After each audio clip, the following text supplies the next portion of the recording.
Hey, what's up guys? In this video I'm gonna show you how to swap your idle animations so that you have different stands for a different weapon that you have currently equipped. So like usual we are gonna need some animations, and I have 4 animations right here. Unlike usual we are not gonna turn them into animation montages, we can just leave them as animation, but what we need to do is we need to figure out what weapon do we have currently equipped. And since we don't have a system here, what we are gonna do is we are gonna go into our third person character or whatever your player blueprint is, then open our content drawer, right click, and then under blueprints we have enumeration. So we are gonna create one, and I'm just gonna call it weapon enum.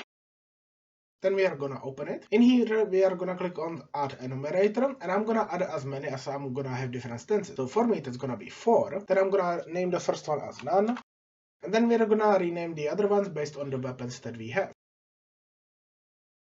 Once you are happy with that, we can just save this, we can close this. Then in our player character, I'm gonna create a new variable, so click on plus, and I'm gonna call this weapon equip. And I'm gonna change its type to that enum we created. So I'm gonna search for weapon enum.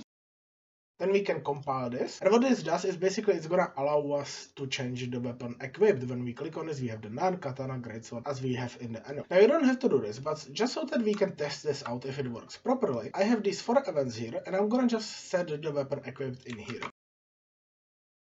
And then I can set the first one on a none. And the second one, I'm gonna change it to katana, then greatsword, and then regular sword. And then this way we can basically swap between stances. So we can compile this, go into the viewport, select our mesh, and we need to get the animation blueprint. So we have the animation, under that we have anim class, so we can click on this browse to asset. That's gonna browse us to the animation blueprint. Now if you are using the female model, which is called Queen, that one is gonna be using ABP Queen. However, ABP Queen is parented to ABP Many, so you want to still open ABP Many and do all the logic there, because it's gonna basically get copied to the Queen blueprint anyway. So in here, in the event graph, we have the event blueprint update animation, and this basically triggers whenever the animation should be updated. From there, you should have a sequence. If you are using a different version of Unreal and you don't have these, you can just pull them up yourself. So then we can click on the pane, because we need an extra one, drag from it, and then we are gonna cast it to our player character. So for me that's third person character. Then we are gonna drag from the object, we are gonna search for get player character. Then we can drag from the third person character and get that variable we created.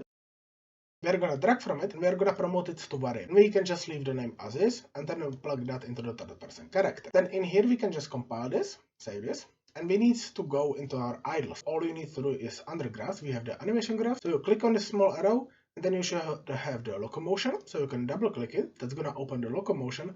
And then in here you should have idle, so we can open that up. And as you can see, we have the idle This is basically just the idle animation that we are playing normal. So I'm gonna drag it away here, and I'm gonna break the link. Then I'm gonna get my weapon equipped variable, get it, drag from it, and we are gonna search for a blend pose.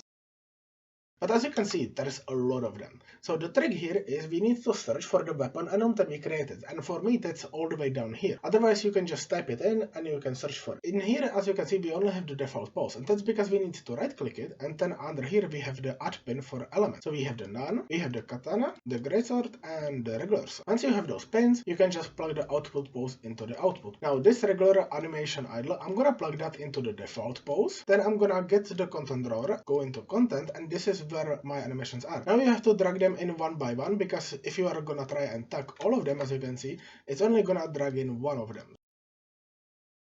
So once you have all the animations in, you can just plug them into the corresponding poses. So the greatsword is gonna go into the greatsword, katana into katana, and then sword stance into the sword pose. And now I have the base idle. This is the different idle that I have, and I'm just gonna plug that into none. Then we also have these blend times. Now you want to play around with these because it's gonna make your animation seem way more fluid, but for the sake of this tutorial, I'm just gonna ignore them, and that's basically it. And now as you can see, we have a different idle animation. Now you can also notice that it's kind of levitating above the ground. This is because different animations, especially if you are getting them from like Unreal Engine Marketplace on some other website, they oftentimes are a little bit above the ground, so you either need to lower your character or lower them in the animation. And as you can see, now we can change different stances. And obviously if you apply this to weapon system and equipment system, it's gonna change based on what you have equipped. But like I said, I'm gonna cover that in the next video. So I hope you found this helpful. If you did, leave a like and subscribe, it helps out a lot. Thanks a lot for watching, and see you in the next one. Bye!